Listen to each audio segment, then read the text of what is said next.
বৃন্দাবনে ভগবান উন্মুক্ত চরণে বিচরণ করেন। তার চরণে পাদুকা নাই, তাই তিনি যেখানেই চরণ স্থাপন করেন সেখানেই তার চরণ চিহ্ন গুলো বিরাজ করে। এই জন্য না বৃন্দাবন নিজেকে বড় ধন্য মনে করেন জানো। বৃন্দাবন তো বৈকুণ্ঠের দিকে তাকিয়েও বলে, ওগো বৈকুণ্ঠ, আমি তোমার থেকেও বড় ভাগ্যবান। কেন জানো?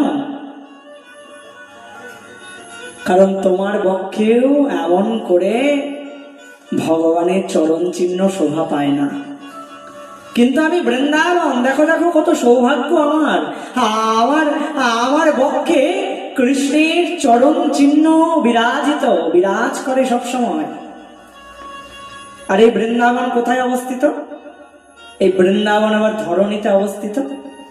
তাই ধরণী মাও যেন সব সময় অমন করে গর্ব করেন। ধরণী মা যেন চিৎকার করে বলেন, আমার এক নাম ধরা। কেন জানো? আমার ওপরেই বৃন্দাবন অবস্থিত, আর বৃন্দাবনে ভগবানের চরণ চিহ্ন অঙ্কিত রয়েছে, চরণ চিহ্ন বিরাজ করছে। তার মানে কি? তার মানে আমি পৃথিবী, আমি ধরণী, আমি তো তার চরণ চিহ্নকে ধরে আছি, তাই না? তাই তো আমার এক নাম ধরা। ভগবানকে পেয়ে সবাই আনন্দিত, ধরণী মাও আনন্দিত তারে লাভ করে। ধরণী মায়েরও যেন বড় সাধ ছিল, ঠাকুর কবে অমন করে তোমার চরণ চিহ্ন লাভ করবো গো।